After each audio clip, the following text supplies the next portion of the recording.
Have you ever seen a king lose his crown in the blink of an eye? Not on a battlefield, but in the hushed, carpeted sanctuary of an airport's VIP lounge. This is the story of Julian Vance, a CEO who thought he had the world at his feet and his beautiful, ambitious assistant on his arm. He believed his quiet wife, Eleanor, was at home, managing their perfect life. But in the time it takes for a champagne flute to shatter on the floor, he would learn that the most dangerous opponent is the one you never even saw playing the game. What happens when the woman you dismissed becomes the one who owns you? Stay with me. Julian Vance lived a life curated for the pages of Forbes and Fortune. As the CEO of Ethelred Innovations, a company at the bleeding edge of augmented reality, his public persona was one of relentless vision and effortless charisma. His suits were Tom Ford, his watch was a Patek Philippe, and his smile could secure a 9-figure deal. His life, from the outside, was a testament to meticulous design, and the most elegant piece in his collection was his wife, Eleanor. Eleanor Vance was the epitome of quiet grace. While Julian commanded boardrooms, Eleanor commanded their sprawling Greenwich estate with a serene efficiency that baffled him. She was beautiful in a timeless way, not with the sharp, trendy edge of the women who orbited Julian's world, but with a deep, observant stillness. She ran charity galas that were the talk of the season. Her gardens were a masterpiece of landscape design, and she could discuss 18th century philosophy or quantum mechanics with equal, unassuming intelligence. Julian loved her for this, or so he told himself. She was the perfect partner, a stable, beautiful anchor for his high-flying life. He just wished she were a little more engaged in his world. When he'd come home, buzzing from a successful launch or a hostile takeover, and try to explain the intricacies of his latest software patent, her eyes would glaze over. She'd listen patiently, nod, and then ask if he remembered to call the arborist about the old oak tree. It was, he felt, a fundamental disconnect. He was building the future. She was tending a garden. This disconnect had, over the past 18 months, created a space that was filled with startling speed and efficiency by Sophia Sterling. Sophia was Julian's head of global marketing. She was everything Eleanor was not: sharp, ambitious, and utterly fluent in the language of corporate warfare. She had hair the color of liquid gold, a wardrobe of razor-sharp power suits, and a laugh that was just a little too loud in a quiet restaurant. Sophia didn't just understand Julian's world, she thrived in it. She mirrored his ambition, anticipated his needs, and looked at him with an undisguised adoration that he had long ago stopped seeing in his wife's eyes. Their affair began as most do: late nights at the office, celebratory dinners that stretched past midnight, a shared hotel suite during a conference in Singapore. It was easy. It felt, to Julian, almost logical. He and Sophia were partners in a way he and Eleanor could never be. They were building an empire together. The affair was just a perk of their synergy. The trip to Geneva was the culmination of everything. Ethelred was on the verge of its biggest leap yet. Project Chimera, a revolutionary AR platform that would integrate seamlessly into the automotive industry. It was audacious, expensive, and it needed one final, massive injection of capital. The deal was with a notoriously private and shrewd European investment firm, Vantage Point Capital. They were known for their aggressive due diligence and their enigmatic lead investor, who operated solely under the initials EV. The morning of the flight, the tension in the Vance home was a low hum beneath the surface of domesticity. Julian was packing, his movements crisp and impatient. "Eleanor, have you seen my silver cufflinks? The ones with the onyx inlay?" he called out from their cavernous walk-in closet. Eleanor appeared in the doorway, holding a small velvet box. "Right here, Julian. I had them cleaned." She passed them to him, her fingers brushing his. Her touch was cool. "Thanks," he muttered, not looking at her. "This Geneva trip is everything. If we land Vantage Point, we're not just a tech company anymore.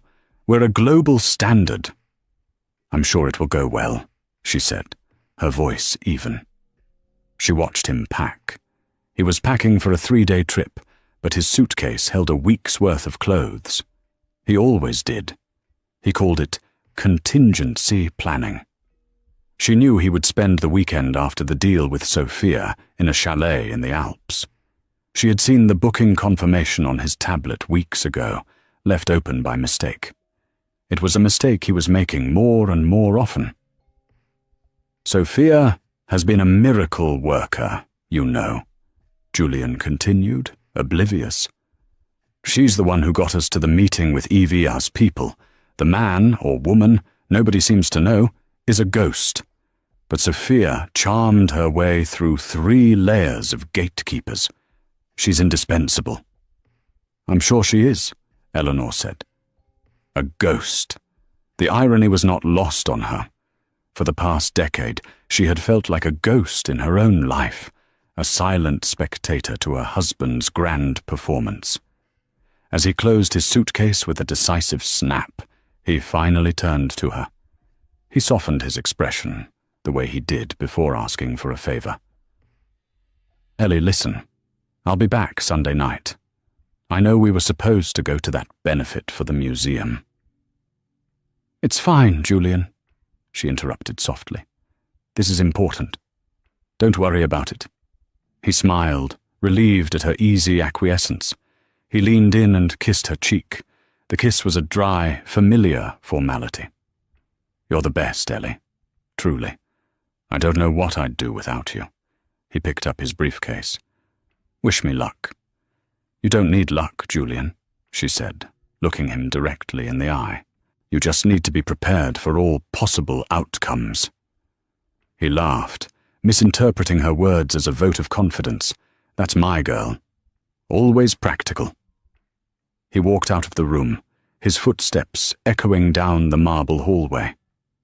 Eleanor stood motionless for a long moment, the scent of his expensive cologne lingering in the air. Then she walked over to her own closet. She pulled out a sleek, dark grey travel tote and a perfectly tailored Armani suit. Her movements were calm, deliberate, and utterly silent. Her flight was in 3 hours. A different airline, a different terminal, but the same destination. The Ascendia Global First Class Lounge at JFK was a haven of hushed tones and understated luxury. The air smelled of expensive leather, brewed coffee, and the faint, clean scent of ozone from the air purifiers. Julian Vance and Sophia Sterling had secured a semi-private alcove with plush armchairs overlooking the tarmac. A bottle of Bollinger was sweating in a silver bucket between them. Julian had his tie loosened, a rare sign of relaxation. He was energized, electric with the proximity of the deal and the woman beside him. Sophia was radiant. She leaned towards him, her voice a low murmur that was for his ears only. "The final projections look even better than we thought," she said, tapping a pristine fingernail on her tablet. "The pre-orders we've secured on the back of the rumors alone have been astronomical. Vantage Point would be insane to walk away." "It's not about the numbers, Sophia. It's about control," Julian mused, swirling the champagne in his glass. "EV is a shark. I've heard stories. They gutted a German robotics firm last year because the COO showed a moment of weakness. We need to be flawless." "We are flawless," she purred, placing her hand on his thigh, just high enough to be intimate, but low enough to be plausibly deniable. Her touch sent a familiar jolt through him. "You and me, Julian.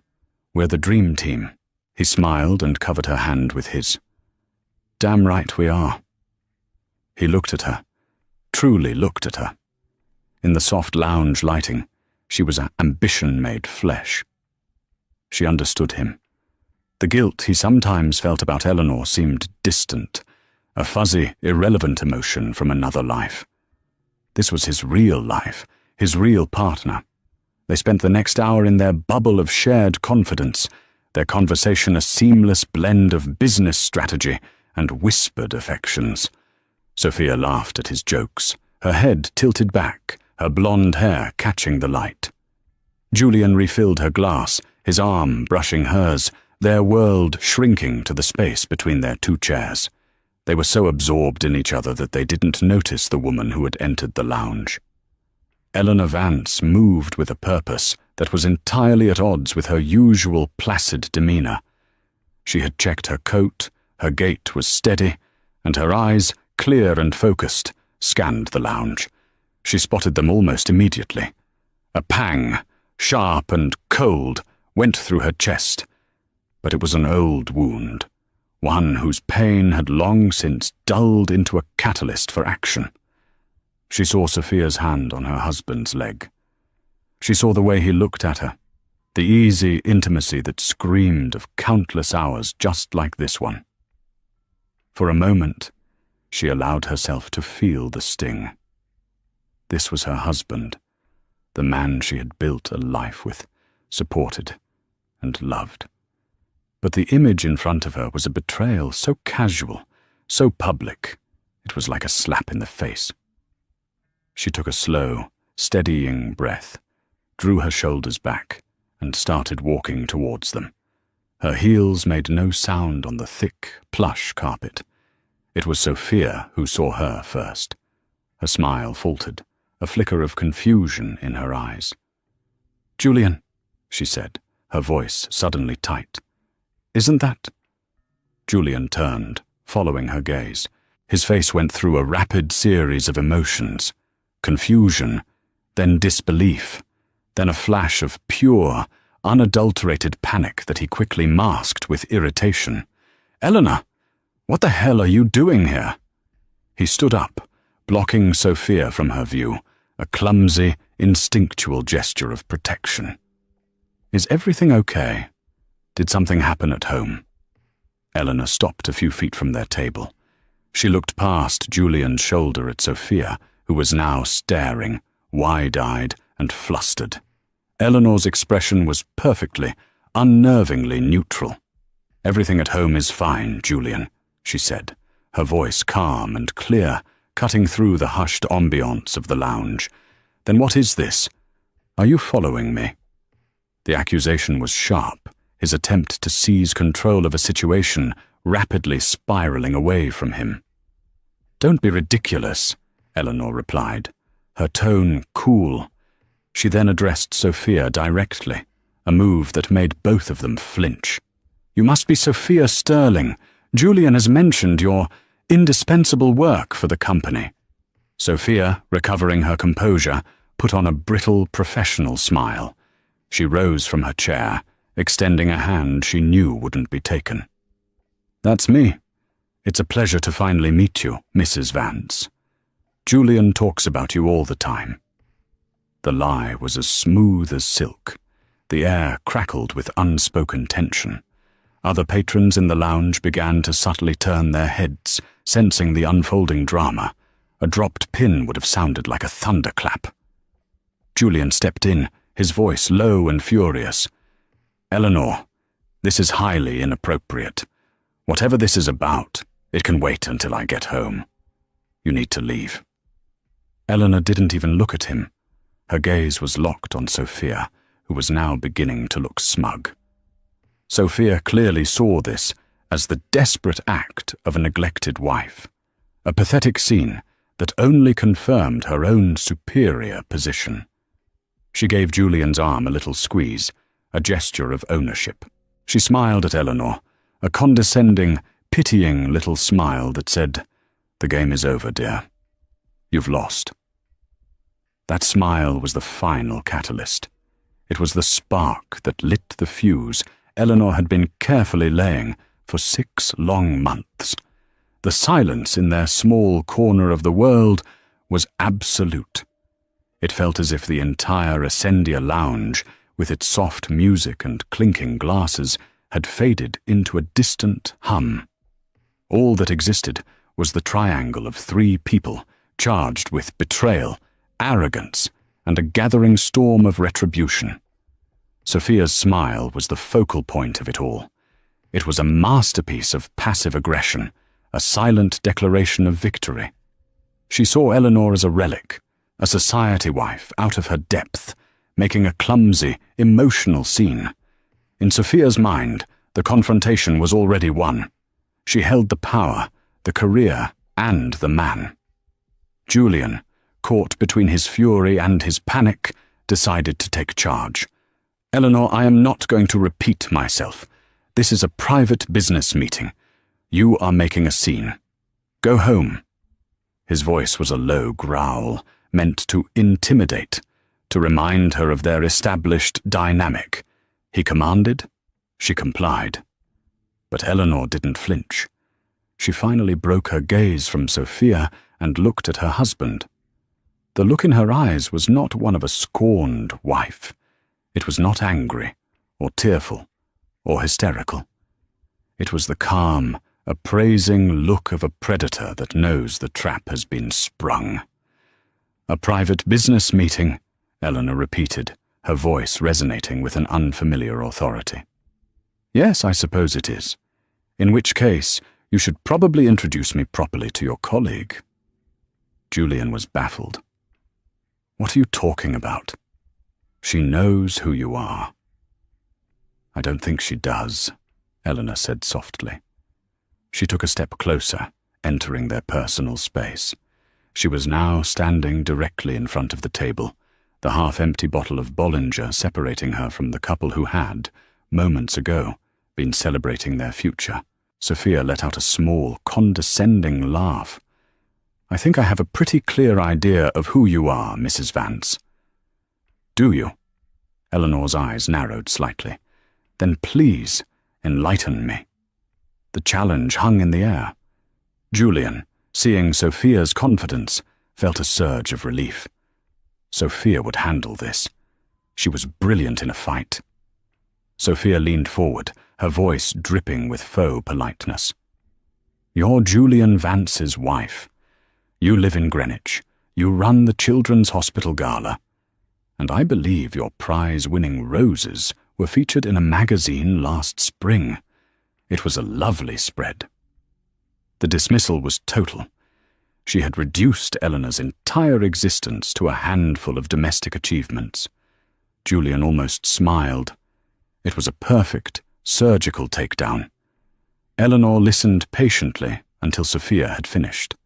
She didn't react, she didn't defend herself. She simply waited. And then she delivered the line that would shatter their world. "That's all true," Eleanor said, her voice still quiet, but now imbued with a core of steel. "I do all of those things.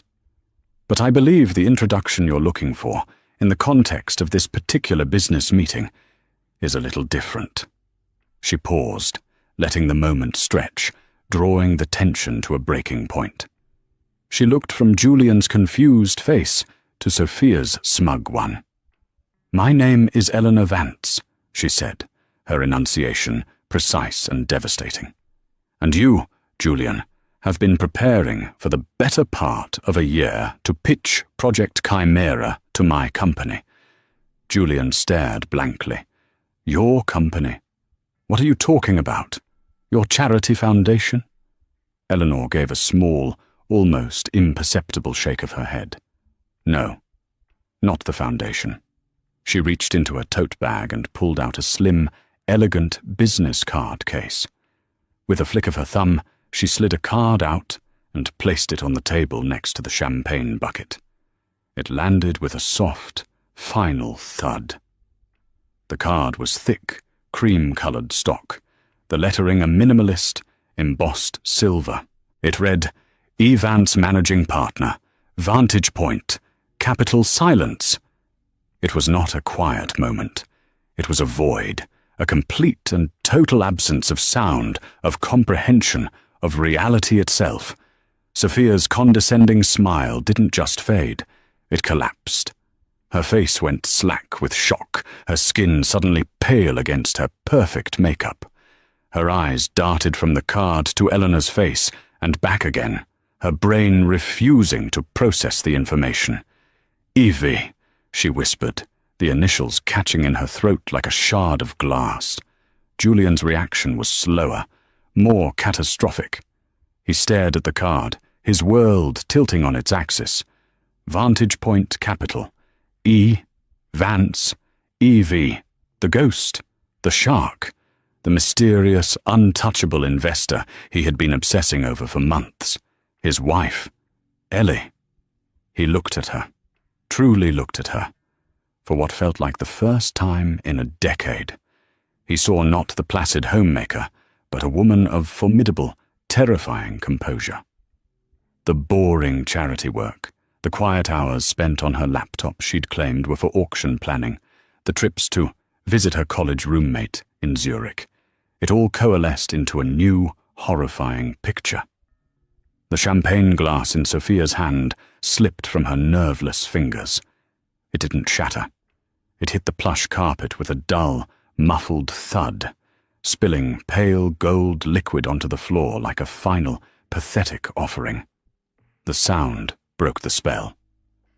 "I believe," Eleanor said, her voice now coolly professional as she addressed them both, "that we have a great deal to discuss on the flight to Geneva." The 8-hour flight to Geneva was a masterclass in psychological torture. They were all seated in the first-class cabin of the Swiss Air flight, a cruel irony of fate and airline booking systems. Eleanor was in seat 2A, a window seat. Julian and Sophia, whose tickets had been booked together, were across the aisle in 2D and 2F. The 2-foot-wide aisle felt like the Grand Canyon, an impassable, cavernous divide.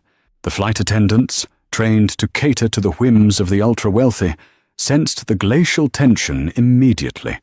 Their professional smiles became a little more fixed, their offers of pre-departure champagne a little more hesitant.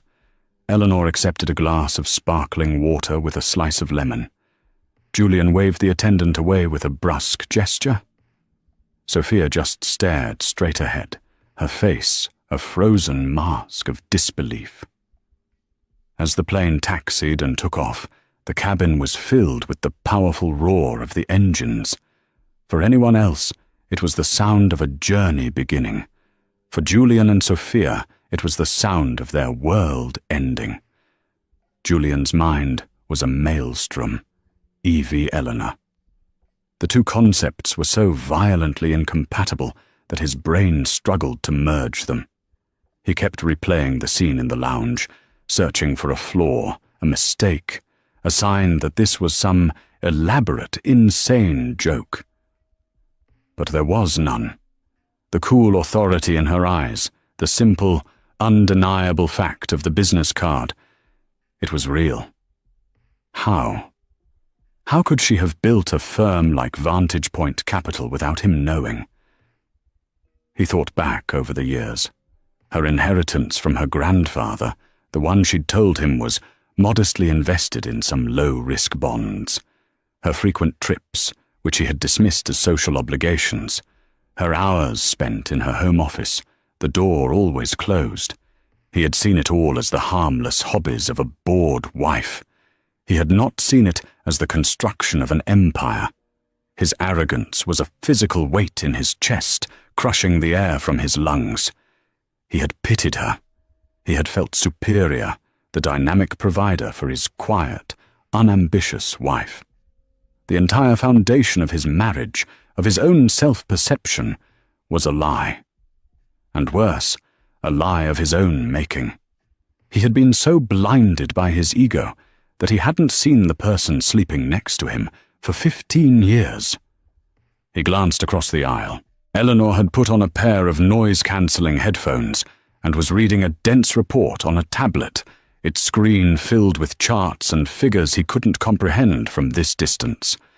She was completely serene, as if she were on her way to a spa retreat. The casual display of her competence was more infuriating than any outburst would have been. Sophia, on the other hand, was visibly crumbling. The sleek, confident marketing executive had vanished, replaced by a terrified woman teetering on the edge of an abyss. Her career was built on her relationship with Julian, on her perceived influence over him. She had hitched her wagon to his star. But she had just discovered that the star itself was a satellite, orbiting a sun she never knew existed. She kept stealing panicked glances at Eleanor, then at Julian, expecting him to do something, to fix this. But Julian was lost in his own personal hell. Sophia had bet everything on the wrong Vance. She had sneered at the Queen, not realizing she was just a courtier schmoozing with the consort. The condescending smile she had given Eleanor in the lounge now felt like a brand on her soul. She had smiled at her executioner. An hour into the flight, the meal service began. The flight attendant approached Eleanor first. "Mrs. Vance, would you care for the seared scallops or the beef fillet tonight?" "The scallops, please." "And a glass of the Sancerre," Eleanor replied without looking up from her report. The attendant then turned to Julian and Sophia. "And for you, sir? Ma'am?" "Nothing," Julian snapped. Sophia shook her head, unable to speak. The thought of food was nauseating. The cabin lights dimmed. Most passengers settled in to sleep or watch movies. But for the trio in row 2, there was no rest. Every subtle shift in Eleanor's seat, every time she turned a page on her tablet, was a thunderclap in the oppressive silence. Halfway over the Atlantic, Julian could bear it no longer. He unbuckled his seatbelt, stood up, and took a step into the aisle. He needed to talk to her, to confront her, to understand. Eleanor seemed to sense his movement. She lowered her tablet and removed her headphones, her eyes meeting his. The look on her face was not inviting. It was patient, but firm. "Julian," she said, her voice low but carrying easily in the quiet cabin. "Sit down. You are attracting attention." "I don't care," he hissed, leaning down, his hands gripping the top of her seat. "We need to talk. Now." "No," she said simply. "We don't. Everything you need to say can wait until we are in a professional setting. This airplane is not it." "A professional setting? Ellie, this is our life. You've been lying to me for how long?" "My business is my business, Julian. Just as your business has always been yours," she replied, her voice remaining level, betraying no emotion. "You never showed an interest in my hobbies, so I didn't feel the need to bore you with the details." The word hobbies was a poisoned dart, a perfect echo of his own dismissive attitude. It hit him squarely, and he recoiled as if struck. "And her?" he whispered, nodding his head towards a rigid Sophia. "Was this all for her? A game to get back at me?" For the first time, a flicker of something, disappointment, perhaps, crossed Eleanor's face. "You still don't get it, do you? You think this is about her?" "Julian, she is a symptom, not the disease. This is about business, specifically the business of Ethelred Innovations and its future. Now sit down before you force the cabin crew to intervene." Her logic was irrefutable, her composure absolute. Defeated, he stared at her for a second longer, searching for the wife he thought he knew. He found no trace of her. He retreated to his seat, slumping down, the fight completely drained out of him. He looked over at Sophia. She was watching him, her eyes wide with a desperate, pleading look. He turned away. He couldn't look at her. At that moment, she was not his partner or his lover. She was a liability. She was the co-conspirator in a fool's paradise, and the gates had just slammed shut. The rest of the flight passed in stony, agonizing silence. As the plane began its final descent into Geneva, the morning sun breaking over the snow-capped Alps, Eleanor finally put her tablet away. She looked out the window, a small, thoughtful smile on her lips. It was the smile of a chess master, watching her opponent finally realize he's been in checkmate for the last 5 moves. The offices of Dubois and Associates were located on the top floor of a sleek glass and steel building overlooking Lake Geneva. The firm represented Vantage Point Capital in Switzerland, and their main boardroom was a study in minimalist power. A single, massive black marble table dominated the room, surrounded by 20 Mies van der Rohe chairs. One wall was a floor-to-ceiling window, offering a breathtaking view of the Jet d'Eau. The air was cool, sterile, and smelled of money. Eleanor was there first. She was not seated, but stood by the window, conversing in fluent, easy French with Mr. Dubois, a severe-looking man in his 60s with silver hair and a watch that probably cost more than Julian's car. When Julian and Sophia entered, the conversation stopped. Eleanor turned, her expression now entirely that of E. Vance, managing partner. "Julian, Miss Sterling, glad you could make it. Please have a seat." She gestured to the chairs on the opposite side of the long table. It was a deliberate seating arrangement, turning the table into a battlefield. Vantage Point on one side, Ethelred on the other. Julian and Sophia sat. The legal team from Ethelred, who had flown in a day earlier and were clearly bewildered by the sudden shift in dynamics, filed in and took the seats beside them. They exchanged nervous, questioning glances with Julian, who offered nothing in return. Mr. Dubois cleared his throat. "Good morning. We are here to discuss the Series C funding round for Ethelred Innovations Project Chimera. Representing Vantage Point Capital is managing partner E. Vance." He nodded towards Eleanor. "Representing Ethelred Innovations is CEO Julian Vance." The formality of it was surreal. Julian felt a hysterical laugh bubble up in his throat and quickly suppressed it. Eleanor took her seat at the head of her side of the table. She opened a slim leather portfolio. "Thank you for joining us. My team and I have reviewed the pitch deck and the financials you sent over last week. While the top-line numbers are impressive, we have some significant concerns regarding the go-to-market strategy and the projected user acquisition costs." Her voice was crisp, professional, and completely devoid of any personal history. She was Evie, the shark. Julian, trying to reclaim some semblance of control, leaned forward. "Eleanor, Ms. Vance, the strategy was designed by the best marketing mind in the industry." He gestured towards Sophia. "Ms. Sterling can walk you through the specifics. Our projections are aggressive, but achievable." Eleanor's gaze shifted to Sophia for the first time since they had entered the room. It was not a look of anger, but of cold, clinical assessment. "Ms. Sterling, your strategy hinges on securing exclusive partnerships with 3 major luxury automotive brands, a German, an Italian, and a British manufacturer. Correct?" Sophia, finding her voice, nodded. "Yes. We are in advanced talks with all 3. The brand synergy is undeniable. And your projected cost for these partnerships, including marketing co-ops and integration fees, is budgeted at $50 million, Eleanor continued, her eyes fixed on Sophia. "That is our initial estimate, yes," Sophia said, a hint of her old confidence returning. This was her domain. She knew these numbers inside and out.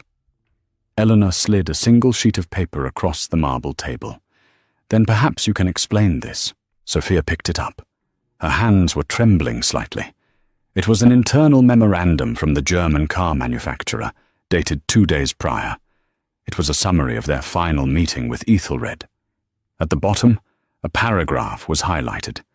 It outlined their final offer for the partnership, an offer that included a demand for a 5% equity stake in Project Chimera itself, on top of a $75 million integration fee. Sophia's blood ran cold. She had deliberately buried that memo. She was planning to inform Julian of the increased cost after the Vantage Point funding was secured, believing she could spin it as a last-minute negotiation tactic. It was a gamble, a dangerous one, but she had been confident she could pull it off. "This document appears to be preliminary," Sophia stammered, her mind racing for an excuse. "Their position is still fluid." "Is it?" Eleanor countered, her voice sharp. "Because I spoke with their CEO, Klaus Richter, on my flight over. He was quite firm. He also mentioned that you were offered a far more reasonable deal 3 months ago, which you rejected without consulting your board, believing you could squeeze them for more." His words, not mine. The room fell silent. Julian turned to look at Sophia, his eyes blazing with a new kind of fury. This wasn't about a personal betrayal anymore. This was professional incompetence, negligence. Eleanor wasn't finished. She turned the page in her portfolio. "Furthermore, the marketing budget. You have allocated $20 million for a global influencer campaign. Your chosen lead for this campaign is a social media personality whose primary audience is 14 to 18-year-old females. Can you explain how this demographic aligns with the target market for a 6-figure luxury sedan?" Sophia opened her mouth, but no words came out. She had chosen that influencer because she was represented by an agency run by a close friend, a deal that would have netted Sophia a significant and entirely secret kickback. It was a detail she was certain no one could ever uncover. "The numbers in this pitch are not just aggressive, Miss Sterling," Eleanor stated, her voice like ice. "They are a fantasy. Some are built on flawed assumptions, and others," she paused, letting the weight of her words settle, "are built on what appears to be a deliberate misrepresentation of key negotiations." She closed her portfolio with a quiet, final click. The sound echoed in the silent room. She then looked directly at her husband. The mask of EV slipped for just a second, and he saw a flash of the woman he married, a woman he had profoundly disappointed. "The technology behind Project Chimera is brilliant, Julian, truly. The engineering is visionary," she said, her voice softening almost imperceptibly.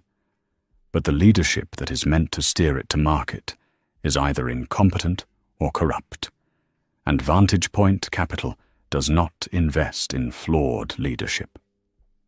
Julian sat there, stripped bare in front of his lawyers and his lover. He had walked into the room to pitch his masterpiece. Instead, his wife had systematically, and with surgical precision, dissected his company, exposed his mistress as a fraud, and laid his own ignorance bare for all to see. He wasn't in a business meeting. He was executed, and his wife was holding the axe. Their hotel was the Four Seasons de Bergue, a palace of old-world elegance. Their reservation was for the presidential suite, a sprawling apartment with panoramic views of the lake and the old town. Julian had booked it months ago, envisioning a triumphant celebration with Sophia after sealing the deal of a lifetime. Now, the opulent rooms, with their silk-panelled walls, crystal chandeliers and bowls of fresh orchids, felt like a gilded tomb. Sophia had been dismissed after the meeting with a curt, "We'll be in touch," from one of Eleanor's associates. She had practically fled, her face ashen. Julian was left to walk back with Eleanor, a silent, excruciating 10-minute journey where the only sound was the clicking of her heels on the pavement. The moment the suite door closed behind them, the dam of Julian's composure broke. "Why?" he choked out, his voice raw with a potent cocktail of rage, humiliation, and despair. "Why would you do this, Eleanor?" Why humiliate me like that? In front of my team? In front of her? Eleanor didn't answer immediately. She walked over to the minibar, took out a bottle of still water, and poured herself a glass. Her movements were calm, measured. It infuriated him. This wasn't about humiliation, Julian. This was about due diligence, she said, finally turning to face him. That was a boardroom, not a stage for our personal drama. The facts I presented were just that. Facts. Facts you dug up to destroy me, he shot back, pacing the length of the vast living room. You could have told me. You could have come to me privately. You could have warned me about Sophia's incompetence. But you chose to let me walk into that ambush. You wanted to see me fall. Warn you? She let out a short, mirthless laugh.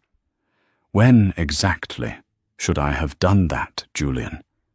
Should I have brought it up over breakfast while you were texting her under the table?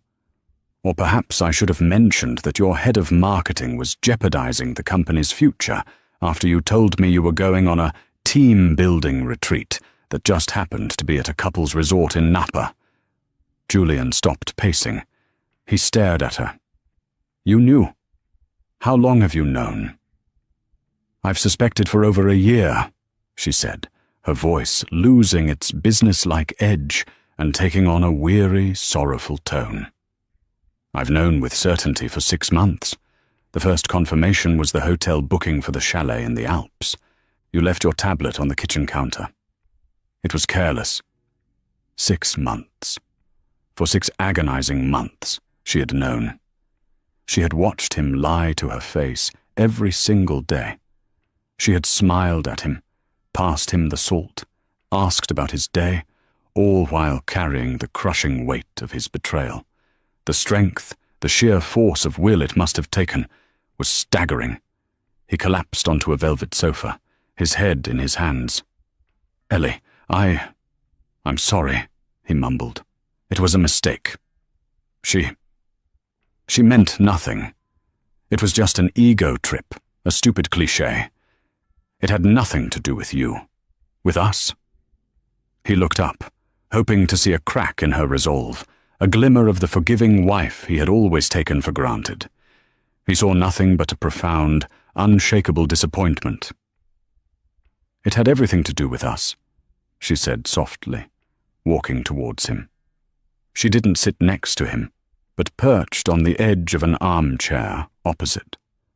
It showed me that you don't see me. You haven't truly seen me in years.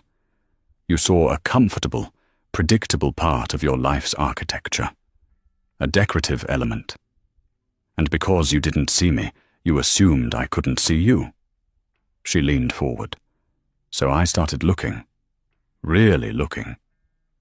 Not just at you, but at your business. I founded Vantage Point with my grandfather's seed money 8 years ago, Julian. He didn't leave me a modest inheritance.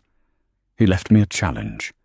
He told me I had a better mind for investment than anyone he'd ever met, and that it would be a sin to let it atrophy in a garden.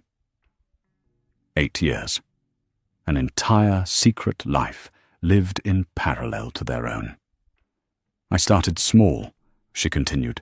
Tech startups, biotech, sustainable energy. Things you found boring.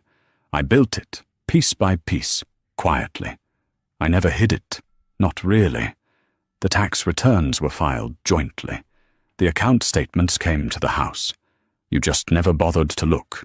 You were too busy building your own empire to notice I had one of my own. The truth of her words was a physical blow. He had signed those tax returns without a second glance, handing them off to his accountant. He had tossed aside her mail, assuming it was charity solicitations. It wasn't a lie of omission on her part. It was a failure of attention on his. When I found out about Sophia, Eleanor went on, my first instinct was to do what any wife would. To confront you, to scream, to cry. But then I thought, what would E. Vance do? E. Vance wouldn't make an emotional scene. She would gather data. She would assess the damage. So I launched a quiet investigation, not into the affair, but into Ethelred, into its vulnerabilities. And the biggest vulnerability I found was Sophia Sterling. You were so blinded by your affair that you gave her unchecked authority. She was making bad deals, fudging numbers, lining her own pockets. She wasn't just your mistress, Julian. She has cancer in your company. She was going to be the reason Project Chimera failed, with or without my money. He finally understood. This wasn't revenge. It was a rescue mission. A brutal, painful, devastatingly public rescue mission for the company he had built, executed by the woman he had betrayed. She wasn't trying to destroy his creation. She was trying to save it from him. "So what now?" he asked, his voice barely a whisper. "The deal is dead. Vantage Point is out. You've made your point." Eleanor stood up and walked to the vast window, looking out at the city lights twinkling on the surface of the lake. "Who said the deal is dead?" she asked, her back to him. "The deal is not dead, but the terms have changed." The final meeting was scheduled for 9 a.m. the next morning, back in the sterile boardroom at Dubois and Associates. This time it was a much smaller group, just Julian, Eleanor, and their respective lead counsels. Sophia Sterling was nowhere to be seen.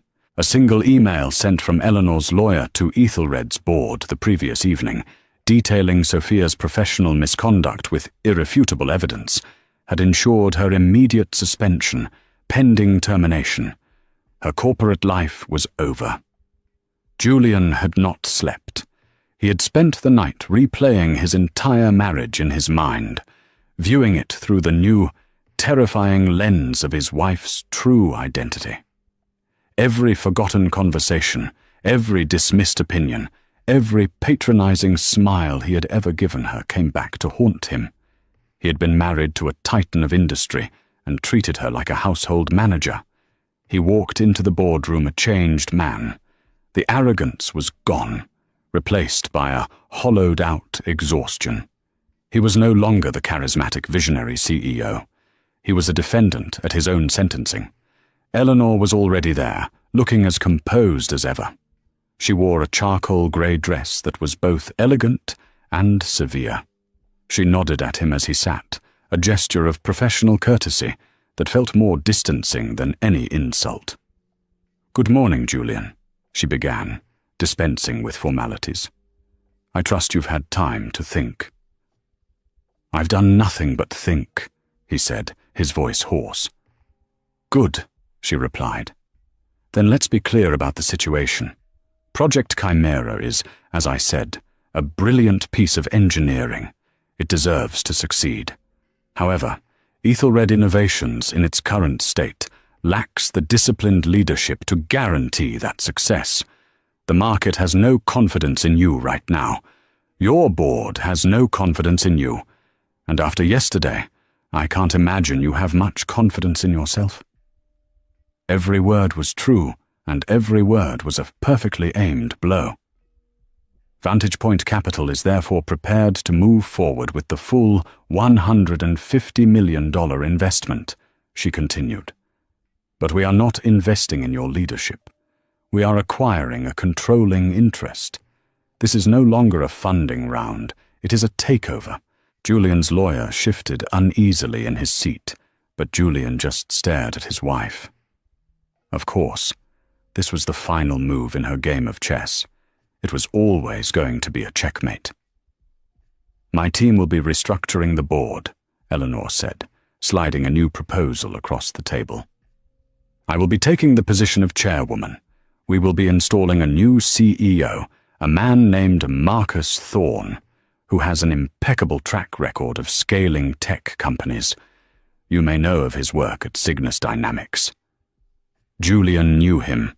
Thorne was a legend, a brilliant, ruthless operator who didn't tolerate egos. The entire executive marketing department will be dissolved and rebuilt. all of Sophia Sterling's contracts and partnerships will be subject to a forensic audit. She finally paused, letting him absorb the full scope of his defeat. He was being dethroned, his kingdom dismantled and rebuilt in her image. "What about me?" he asked, the question small and pathetic in the cavernous room. "That," Eleanor said, "is your only choice in this matter. You have two options. Option 1. You resign as CEO, effective immediately. Vantage Point will purchase your remaining shares at a generous premium over their current market value. You walk away from a very wealthy man. You can sign a non-compete, move to an island, and never work another day in your life." It was an exile, a golden cage, but a cage nonetheless. "Option 2, she continued, her gaze unwavering. "You accept a new role, Chief Technology Officer. You will be demoted from the board. You will report to Marcus Thorne, and by extension, to me. You will have no executive authority, no control over budget or strategy. Your sole responsibility will be to oversee the technical development of Project Chimera. You will be a brilliant, well-paid employee in the company you founded." It was a humiliation, to stay and work for the woman he had betrayed, to be a subordinate in his own house, but it was also a chance to stay with his creation, the only thing, apart from his wife, that he had ever truly built. He looked at her, at this incredible, formidable woman he had so profoundly underestimated. He saw the cold logic of the investor, but beneath it, he saw something else, a flicker of something that might have been mercy. She wasn't just exiling him. She was giving him a path, however painful, to stay with his work. The choice was simple. It was a choice between his pride and his purpose. For the first time in his life, he realized they were not the same thing. His pride had led him to Sophia, to arrogance, to this very boardroom. His purpose was technology, the dream of Project Chimera. He took a deep breath. "I'll stay," he said, the words tasting like ash in his mouth. "I'll take the CTO position." Eleanor's expression didn't change, but a subtle tension in her shoulders seemed to release. She gave a single sharp nod. "Very well. Our lawyers will draw up the new employment contract." She stood up. The meeting concluded. Her work was done. As she gathered her papers, Julian spoke one last time, his voice quiet. "Our marriage, Eleanor? Is that also part of the takeover?" She paused at the door, her back to him. For a long moment, she said nothing. The fate of their personal lives hung, suspended in the sterile air. "Like any venture," she said, without turning around, "it is now subject to a period of intense and rigorous due diligence. I'll be in touch." And with that, she walked out, leaving Julian Vance alone at the table, the undisputed master of a kingdom he no longer ruled. In the end, Julian Vance's downfall wasn't a hostile takeover from a competitor.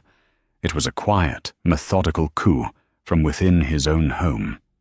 He learned the hardest lesson of his life, that real power isn't always the loudest voice in the room.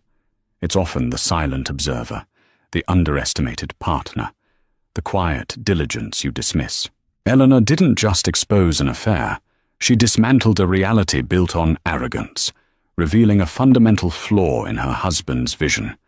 He could see the future of technology, but he was blind to the titan of industry sitting across the breakfast table from him. This story is a powerful reminder that the people we take for granted often hold the cards we never even knew were in play. Was Eleanor's long game a masterpiece of strategy, or a cold, calculated revenge? And what of Julian's choice to stay? Was it a genuine attempt at atonement, or simply a man clinging to the last remnants of his shattered empire? I want to hear your take on this complex web of betrayal and power. Leave your thoughts in the comments below. If this story of hidden strength resonated with you, please hit that like button, share it, and subscribe for more tales of drama, justice, and the surprising ways the tables can turn.